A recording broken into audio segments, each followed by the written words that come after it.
Welcome to Extraterrestrial Reality. Some internet sleuths have discovered in a NASA photo what appears to be a Tic Tac on the planet Mars. We're going to take a look at this today and make a determination as to whether it is a alien spacecraft or just a mirage, a rock, or like some people online are trying to say.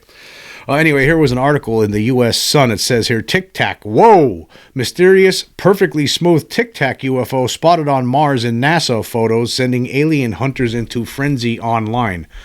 And here's a picture of it. This is an enhanced picture of this object. It's a close-up picture of it, of this image that was taken by the Mars rover. And it looks to me like, yeah, could be. Let me blow it up here a little bit. Yeah, and actually cast a shadow below, as you can see. Looks like a smooth object. Some people say it might be a rock. I don't know. But let's see what the article says. It says here, creepy new images of the Tic Tac UFO have surfaced after it was spotted on Mars, causing alien fans to draw resemblance to the infamous UFO sighting. They're talking about the famous Tic Tac sighting by David Fravor and company. Anyway, it says here, the shocking discovery was made by the NASA Mars Curiosity Rover Cam before the image was posted to Reddit, sending space fanatics into a frenzy. Space fanatics.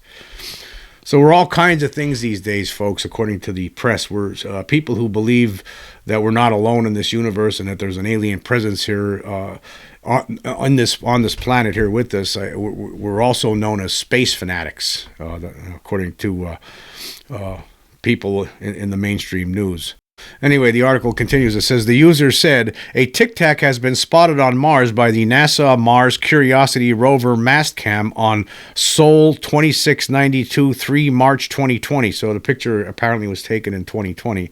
Check out how it's casting a shadow on the surface. Viewers of the post replied, comparing it to the notorious Tic Tac UFO sighting that went viral a few years ago. One excited alien head. Okay, now space fans and alien heads. That's how they're referring to people who have an interest in this. They're really, really trying very hard right now, it seems, in the mainstream news, even from publications like the United States Sun, which is basically a tabloid trash. They're calling people alien heads who believe in this stuff. Anyway, one excited alien head said, this is exciting because it's a testable prediction. If that thing ain't there when we come back, it's blanking aliens.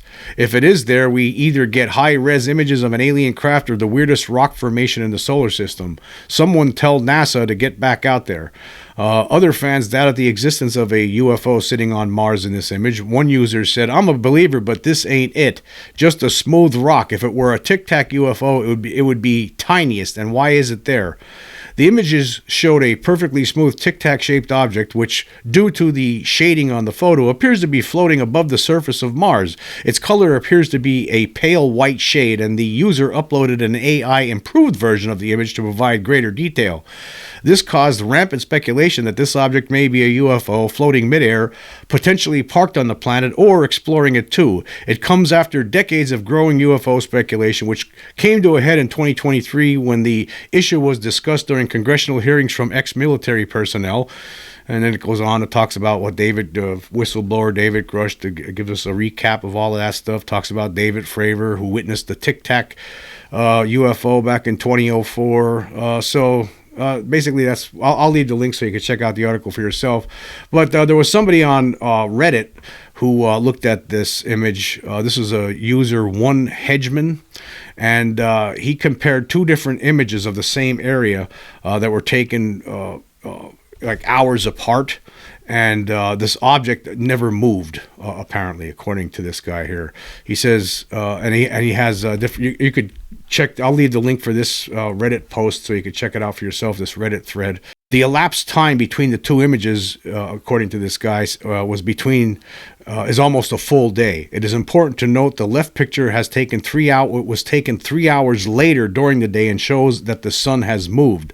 So basically what he's saying here is that this object didn't move, and he comes to the conclusion that this leads me to believe this object is in fact stationary and a part of the rock formation. I'm sorry, but this is as evident as it gets. So if you look at these pictures that this guy's talking about, the one on the left here was taken 3 hours after the one on the right here, and he has the area circle here. I'm going to click on it here so we can see it better. Okay, this is the first one. If you look at a close-up of it, this is the object here, right in here where I have my cursor at. You can barely see it, and here's the shadow right there. And then the image on the left, it's the same area, but the shadow is moved, according to this guy. Now, I don't know one way or the other. Maybe he's right, maybe he's not. I don't know. A lot of people some people agree with this guy, some people don't, but that's what you get on Reddit. It's the kind of stuff you get on Reddit. This was actually posted in Aliens, the subreddit Aliens on UFO Reddit. Some people were complaining that people are debunking it already without any proof. Let's look at some of those comments. Yeah, this guy here, one user writes, this was Consumes Shrooms, says, interesting that you assume because it's stationary that it must be part of the rock formation. What would you do if you were trying to go unnoticed but then found yourself in the frame of someone's camera? I'd probably try and stay as motionless as possible and hope to be perceived as just a rock. Not saying there's no way it's a rock, but personally I think it's a bit presumptive to say, quote, we didn't witness it move, so therefore it's nothing. So that was a point there. Just because it doesn't move doesn't mean it doesn't mean that it might not be some sort of alien craft. And then somebody responded to that comment saying, that's how it goes. Find a little issue and use it to debunk the whole thing by disregarding the facts. And then somebody else responded to that saying, how funny would it be to travel all that way only to suddenly have some primitive species rover crawl around the corner and you go blank. Nobody move for a day or two. Yeah, now you can see the arguments on both sides. We really don't know, but here's what I just want to point this out. This is the reason I'm talking about this story, and because it really doesn't make any difference one way or the other. But the reason I'm talking about it is because it doesn't matter. It doesn't matter what this object is. We already know that there's something here. It should not be surprising. I guess here's the thing. It should not be surprising, right? If there was an alien craft shaped like a Tic Tac. Hovering on Mars. That should not be a big surprise based on what we know at this point. Why is that surprising to anybody? Why would it be? I mean, we're definitely not alone. We actually have the absolute proof that shows we're not alone. I've shown the actual images of aliens that were captured on video back in 2023 during the Vegas alien incident, right? So, I mean, we already know that they're already here. Maybe this is a rock. Maybe it's not. What does it really matter? It seems like there's people out there desperately trying to make other people believe that that's all it is a rock. I don't know why. I mean, we can't really prove one way or the other. I don't think. To me, this looks too smooth to be a rock compared with the other rocks around it. Everything else is clearly a rock. But I'm going to pull it out. Look at this. I mean, this thing here, and of course, this is an enhanced version of the picture that we're looking at right now. But this thing, I don't know if it's a rock. I don't know about that. What kind of rock looks like that? That's smooth. And we really don't know. It could be. I'm not saying it's not. It could be something else. Maybe it's something else. I don't know. But the bottom line is there's a lot of people who are desperately trying to debunk this right now. And I don't think they'll be able to. But what does it matter? It doesn't matter one way or the other. And it shouldn't be surprising. This should not be surprising to anybody. If there's alien craft floating around Mars, okay, that's big deal. Big whoop. They're floating around Earth, right? I mean, they're here. They're in our solar system. They're up to something. There's no question about it. We have the evidence now. We know for a fact that there's something here, despite the fact that everyone in the government keeps telling us lies and acting stupid about it. That's what I think it's important to point this out. It doesn't really matter. It doesn't matter whether this is real or not. I mean, it's interesting. Maybe it is. Maybe it's not. It's not the end of the world if it is real, though. It shouldn't be that some gigantic surprise, right? There's nothing surprising about, alien craft on Mars. What are you talking about? We've been dealing with alien craft right here on Earth since almost 80 years now, at least, that we know about. So there's no, and plus we also have the absolute proof that there are creatures here, right? We have it. We already know. So maybe this is something alien, maybe it's not, but what does it matter, right? It's not shouldn't be that big of a deal one way or the other, no matter which way you look at it. If it turns out to be a rock, okay, it's a rock. Turns out to be an alien craft, no big deal. We all know that they're here. They're up to something. They're mutilating our cows. There's people who go disappearing all the time, every year. People get abducted by these creatures. People get implants by these creatures. right? So it shouldn't be a big deal. I mean, yeah, they're here, and there's nothing we can do about it, really. But anyway, I just wanted to point that out. Okay, moving on. I recently received an email message from a person who I've been talking about since I started, pretty close to 4 years now. Ever since I started this podcast, this person has been in contact with me, and you provided information anonymously. I'm hoping to have this person come on the show here soon. I think he's amenable at this point to revealing who he really is, his actual name, instead of me just presenting information that he provides to me, and as well as his background. And so hopefully he's going to come on my show here at some point soon. We shall see. But he sent me a revised version of his hypothesis on what these beings are up to here, and I can tell you it's completely opposite of what anything that Stephen Greer will tell you. Now, I'm just going to tell you right now, I don't know exactly why they're here. I think it's probably a mixed bag, like I've talked about before. I think maybe some things are good. That maybe the reason that they're here is that maybe they're just here to help us from destroying ourselves. That could be the case, I guess. They could be here to take over. This is some sort of an acquisition, a planetary acquisition. Everyone has their own opinion on this. I don't know exactly what it is. I think it probably some of it leans in favor of the aliens. I don't think they really care about what happens to us. I think it's probably more indifference, probably more than anything. But before we get into this, I just want to just so you know that this guy we're talking about here, he's someone who has and I've talked to this person on the phone a number of times as well. But I just want to go over his background so you know what kind of person we're dealing with here, before we get into what he says, what he believes these creatures are up to and what the plan is. He says, here's some of his personal information. He says he's a retired electronic engineer who worked in the defense industry for over 35 years. For those who may be interested, I'll briefly describe my background and career, followed by an account of the alien encounter I had in 1997. Of course, I talked about that before. He actually had an encounter with a praying mantis style alien that was outside of his home.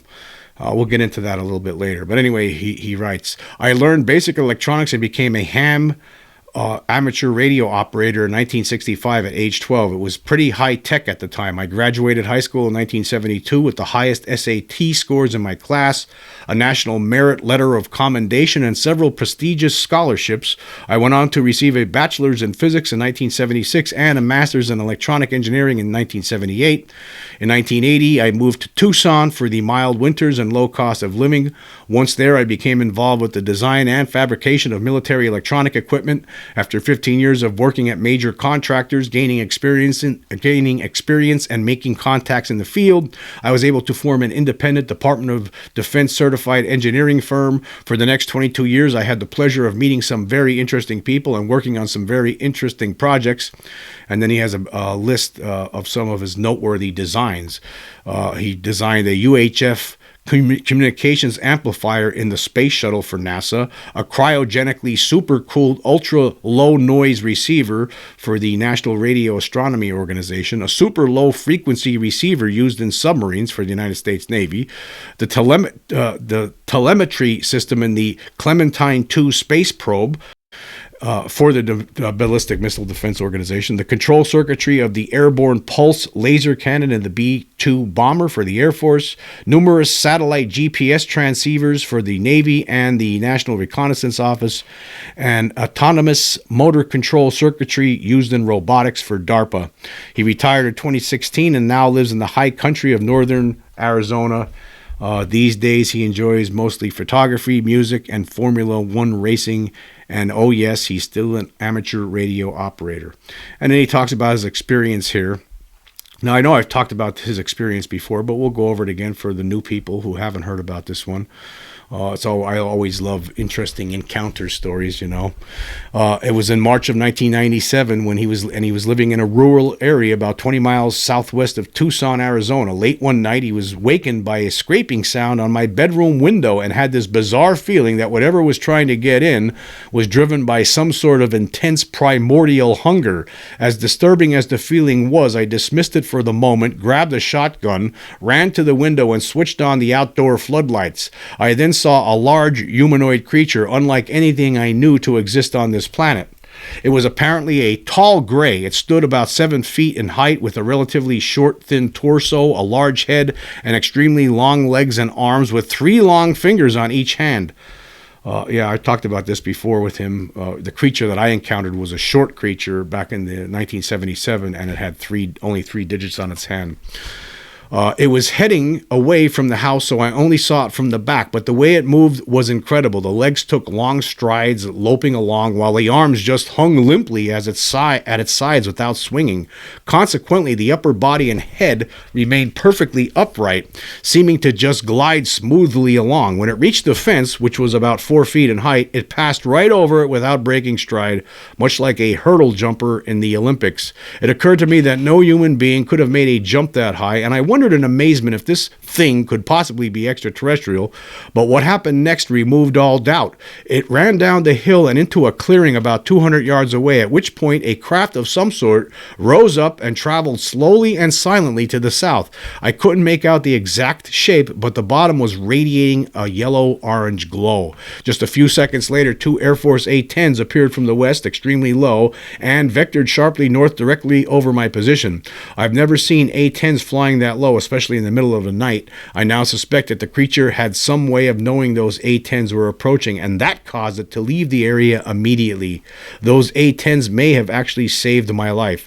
The following day, I encountered a witness to the UFO. A young man I had met previously was camping in a small trailer about a mile south of my house. I bumped into him at the local cafe, and I said, "Thomas, something really weird happened last night." And he replied, "You're not kidding. A UFO came up the canyon." I asked him what time that was, and he said 1:15. It left my house at 1:12, so that was exactly the correct time and a very disturbing confirmation of the event. A few days later, I stopped at the local cafe once again and inquired about the young man. I was told he had stopped for coffee and with his trailer hitched up, and he seemed very agitated. He said he was getting out of here as fast as he could, and I certainly don't blame him. In addition, I also found some deep scratches in the glass of my bedroom window and some long, narrow footprints which appeared to have 3 toes. This had a profound effect on me, but it wasn't until I finally retired in 2016 that I was able to begin seriously investigating the matter and compile the information presented here. Now we're going to talk about what he thinks these things are up to. Now, we've talked about some of the things he's talked about before in the past, but with someone with a background like this, and now he's revised it somewhat here, I think it's important to go over. And this is a person I've talked to this person on the phone a number of times in the past. He's gone over his experiences with this over the years. I mean, it was actually, there's more than just the experience he had when he had this encounter with what he thinks might have been a praying mantis kind of a creature. But there were other things too. And hopefully I have him on the show here soon, because I would love to have him come on. Because I think, the more people that have, credible backgrounds like this, right? These are the kind of people, we need more people like this talking about this subject and unafraid of what people may think, right? Because we should be beyond this. I mean, again, we have the absolute proof that shows we're not alone. Why are some people still afraid to talk about this? They think they're going to get ridiculed. The only people who should be getting ridiculed right now are the people who still steadfastly refuse to accept this reality. They're the only people who should be getting ridiculed. But anyway, I digress. Let's get into this recent report that he put together with regard to what he believes is happening. And he says, "It is now undeniable that we are dealing with a race of technologically advanced insect-like creatures who are pursuing a program of planetary acquisition. Yeah, I think we have to. I'm just going to stop there for a second. I do have to say that it is undeniable, based on all the evidence that we have at this point. It is absolutely undeniable. There's absolute proof now. It shows that there's something here with us. Now he goes on to say who are pursuing a program of planetary acquisition. Some people believe that. People like David M. Jacobs believes that's what's happening. I'm not going to go that far at this point because I just don't know. I know that there's something here. I have a feeling that some of them at least are up to no good. I can't say that about all of them. It seems like there's some there might be all different, who knows, there might be different species here doing different things. We just can't say for sure. I just know that there is something here. We just have to admit to that point. And that's why again, we need more scientists involved with this so we have a better understanding of what is happening here with these visitors. Anyway, continuing, he writes, this includes basically he's saying that they're pursuing a program of planetary acquisition. This includes the entrapment and control of the human population along with all the other members of the animal kingdom. Worst of all, they seem to regard us as little more than a source of food or to be used as lab rats. Evidence suggests that these creatures have established bases in highly secure locations, for example, within large offshore mountain ranges such as Puerto Rico and Santa Catalina Island. These are solid granite formations which rise steeply from the ocean floor to heights of several thousand feet above sea level. We have a large number of reports of UFOs entering or leaving the ocean in the vicinity of such locations, and I believe that they're using underwater tunnels to access hollowed out areas within those natural granite rock formations. Yeah, that makes sense. I mean, they're obviously hiding here someplace, and these places that he's talking about, yeah, there are UFO hotspots for sure, and it would make sense that they could conceivably be, that's where they are hiding their forces. I agree with that. Anyway, continuing, small vehicles, which I refer to as scout craft, are the type most often seen. They are between 20 to 30 feet in size and appear to be designed for brief excursions only, usually with a crew of 2 to 3 small grays. Their mission may involve an abduction, or it could be a hunting trip where they locate some isolated creature such as a cow or a human and discreetly kill them for blood and body parts, then return with it to the hive. I suspect a small scout craft can't lift very much weight and has difficulty with a 1,200-pound cow. Perhaps that's the reason the body is dropped as soon as the blood and desired body parts are removed, whereas in the case of humans, the weight of the body is more manageable, so it's taken elsewhere for disposal. This avoids alarming human authorities, who will simply assume that the disappearance is just a routine missing person case. Yeah, this guy before suggested that he thinks that maybe a place where they're dumping human bodies after they mutilate them and drain them of blood is in volcanoes, because no one's ever going to find anything in a volcano, right? And that's why that's why there are sightings around volcanoes. Maybe. We just don't know for sure. Anyway, continuing. If we were to enter the hive, we might discover a certain amount of human remains, and after DNA testing, it might be possible to identify some of them as people who had previously disappeared. In fact, over 800,000 people are reported missing in the United States every year, and although most of them can be easily explained, in certain cases there are compelling reasons to believe they were taken by the Greys. Next, a significantly larger vehicle of about 100 to 200 feet in size has been reported, which I refer to as a cruiser. These ships function as small medical labs in which experiments can be conveniently performed on humans they abduct. Typically, they are manned by several small grays and one of the taller grays that victims call the doctor. He's the one who performs the intrusive and often extremely painful procedures on people. There may also be a mantis on board who quietly observes the procedure, then at the conclusion steps forward to perform a memory wipe. The abduction is usually facilitated by a neurological paralysis and an alternate application of the same sort of space-bending technology that propels their vehicles. This technology enables them to extract the victim directly through a wall or ceiling of their house or car. It sounds incredible, but as Einstein told us, the fabric of space is affected by the presence of mass, and apparently there are other ways of doing it as well. Abductees frequently report reproductive material being taken from from them, perhaps to be used to improve the ability of the Greys to function in Earth's environment, or perhaps to create some other new type of hybrid creatures. Whatever the goal may be, abducting people for twisted genetic experiments, then attempting to erase their memory of the event and returning them with a nanotech implant in their body is not a friendly act. Yeah, see, this is why I want to stop here for a second. Yeah, I totally agree with this. I mean, there have been people who have been abducted by these creatures, and they report terrifying experiences. Some of them have implants placed inside them. I mean, how could this be considered friendly? I know Stephen Greer thinks that they're here on some friendly mission, and that we're the real bad guys. Well, I think probably we are bad guys. The human race, there's no question we're bad guys, right? Because I think we're probably just as bad as these creatures are. They're probably, who knows? They're just an advanced version of the human race. But they have better technology than we have.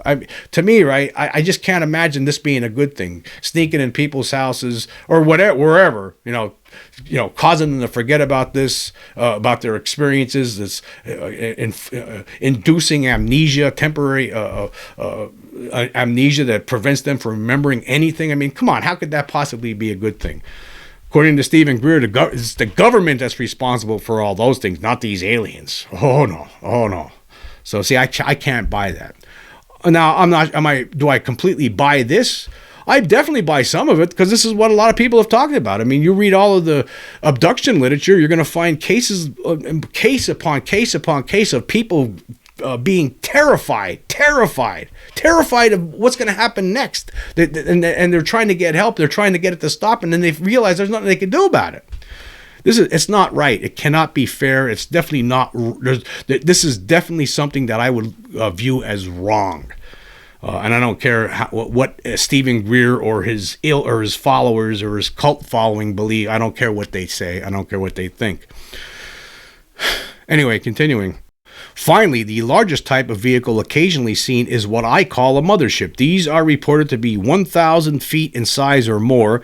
It seems likely that the interstellar voyage was made in something like that, while the scout crafts and cruisers may have been transported within it, or perhaps manufactured later using equipment the mothership brought with them. Yeah, we don't know the answers to all of these. You have to wonder. That's a good question. Are they making stuff here, or is everything that they have with them is stuff that they brought from someplace else? That their questions will have to get the answers to at some point in the future. Anyway, continuing. After arrival, the motherships seem to serve as mobile command posts and giant medical labs. When a mass abduction of perhaps 15 to 20 people is conducted, a cloaked mothership hovers high above, while Greys and scout crafts collect individual victims and transfer them to the mothership for bulk processing. Once there, many of the same sort of genetic procedures are performed, and then they are chipped and returned with no memory of the event. With certain more resistant people who might someday remember the abduction experience, a screen memory is planted in their minds to ensure that if they ever do recall anything, it will only be a vague notion of some sort of positive experience.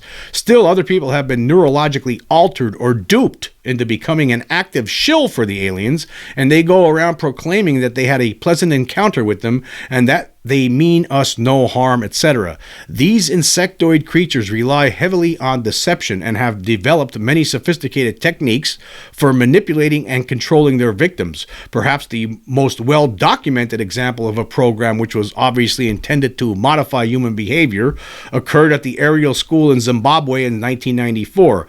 A scout craft landed and several Greys emerged. This was witnessed by about 60 children, and some said they received telepathic images of destruction caused by our own technology. The intention of a stunt like this isn't hard to guess. Technology is what gives them power over us, so they don't want us to catch up.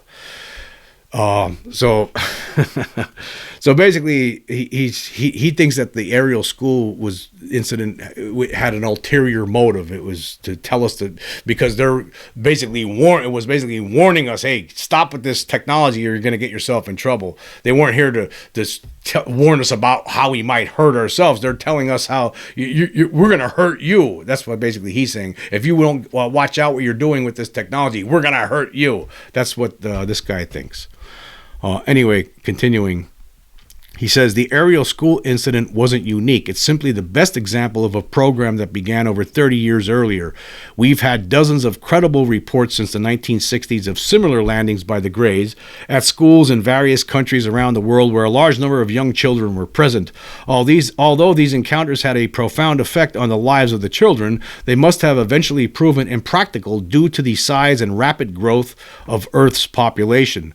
And then next in 1997, a huge mothership passed over Phoenix, Arizona, which was seen by hundreds of people. Afterward, many of them seemed almost euphoric and said they got the feeling that the aliens were here to help us. Could that overflight have been another sort of pacification experiment, perhaps using neurological methods? Although certainly more effective than trying to influence school children, the tactic still suffers from the same sort of logistical shortcomings that would make it unsuitable for use on a planet as heavily populated as Earth. And then in 2014, a Chilean Navy helicopter captured FLIR video of a UFO which was optically cloaked and saw it emit a large cloud of gas. The prevailing winds would have carried this gas directly onto a populated coastal area. Could that have been another type of pacification experiment, this time using chemical means? Was this an even more efficient solution to the problem of controlling the human race?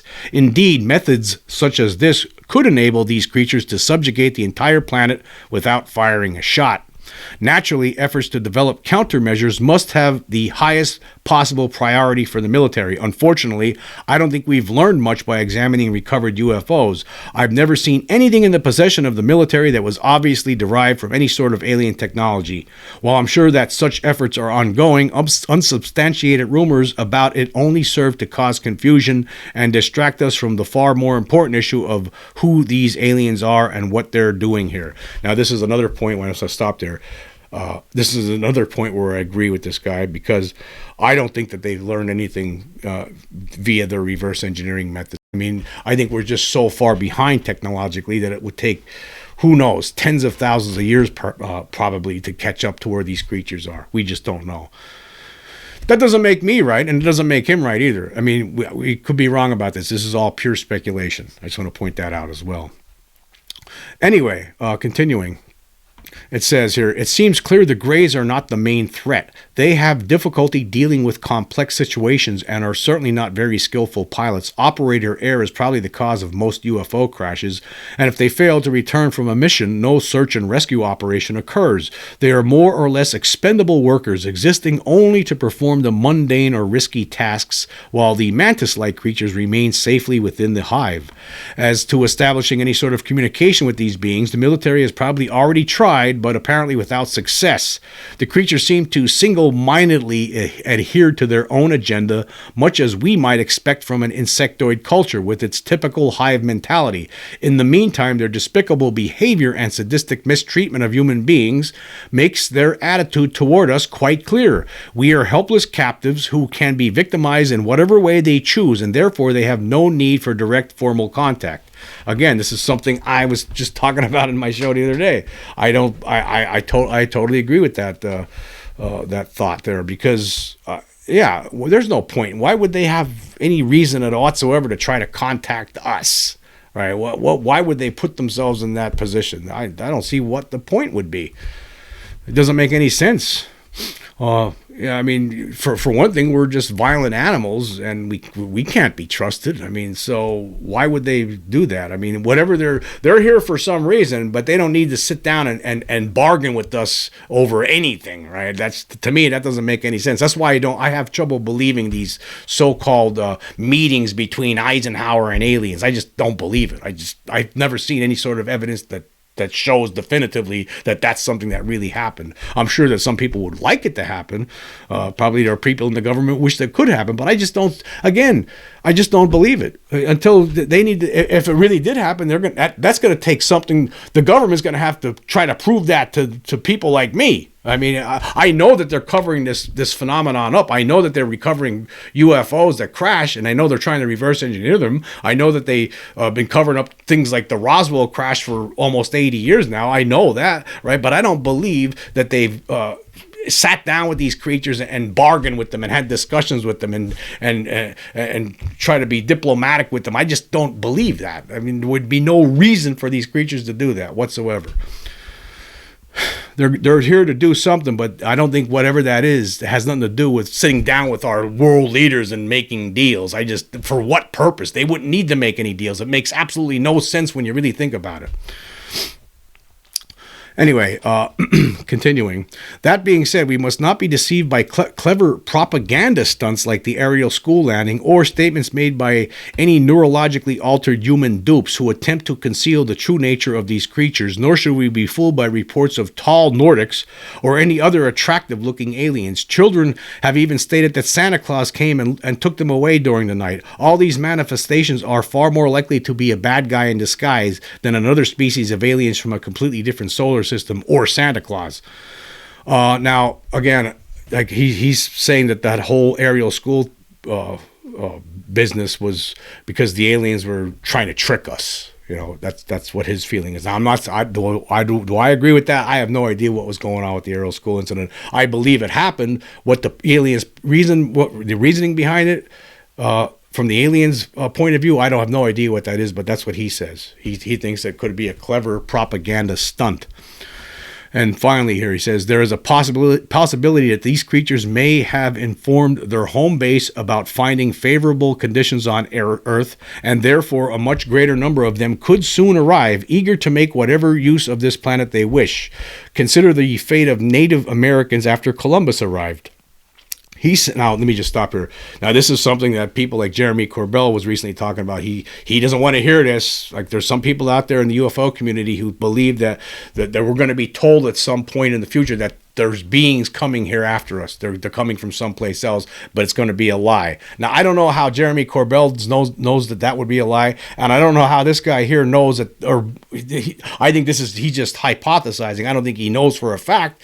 But he's saying that they're coming here, that they could be coming here. There's a possibility. He's not saying that that's the guarantee, but he's suggesting that could be the case, and it could be. That could be the case. That's maybe in 1947 what happened. There was a deputation that was sent out beforehand looking for a suitable planet for these creatures to go to, right? To take over, right? To move to, and they found Earth, and now it took, who knows how long it took them to find this planet, and now they're waiting for their brethren to show up, and who knows how long that's going to take. It could take another 100 years. Maybe it takes 200 years. Maybe they sent the probe out in 1947. Oh, we found the place. It's a perfect place. We're going to start setting it up for you guys. By the time you get here, we should be almost ready. Maybe that's just something that's been going on. Maybe that's what's been going on all these years. We don't know. It does make sense, though. Anyway, continuing here. He talks about, consider the fate of Native Americans after Columbus arrived. He sent word back to Europe, and within a short time, millions followed. Their advanced technology enabled them to quickly take over, and they soon displaced or killed off the indigenous peoples. Unfortunately, history demonstrates that regardless of how much a society's technology may advance, its purpose is always driven by the desires of those who developed it, and no higher level of morality or compassion is necessarily involved. If the public became aware of the danger the Earth is in, I am sure a certain amount of panic would result. That's the main reason the cover-up still continues. Of course, it does have one very serious flaw. The whole thing could unravel overnight if another major UFO event like the Phoenix Lights should occur. Indeed, the cover-up is bound to end eventually one way or another, and a carefully prepared official disclosure would be a lot less traumatic than waking up to find a huge fleet of alien ships in our skies. So that's the feelings here of this retired electronic engineer who did work for the government. That's his feelings, and he could be right on point here with all of them. I have to say, could very well be, no doubt about it.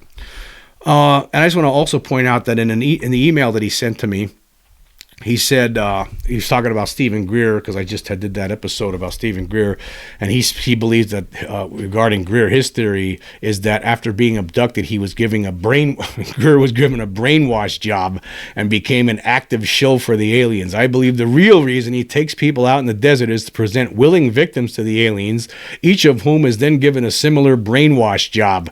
I'm sure it works best if the victim is willing as opposed to unexpecting and terrified. So that was his thoughts on that Stephen Greer at some point became an unwitting shill for the aliens themselves, and that's why he talks so favorably about the alien creatures and so disfavorably about the government cover-up and all of the people involved in that. Of course, I do agree with Stephen Greer on that point, that there is most certainly a cover-up. We are definitely not alone. He's definitely correct about that. I just don't see how he knows for a fact that these beings are here for noble purposes. I just don't see how that's possible. I don't know why they're here. I think the fact that they don't show themselves and that they're so secretive, I think that should send up red flags for anybody. You would be stupid to think that there's something not right. You would be stupid to believe that the potentiality doesn't exist for them to do us harm. It would be very careless if you were to allow yourself to fall into that mental trap.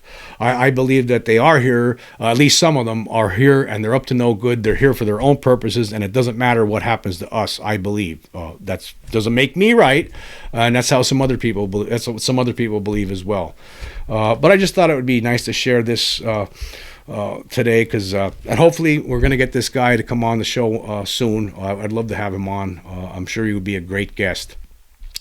Anyway, I want to say thank you all for joining me today. Until next time.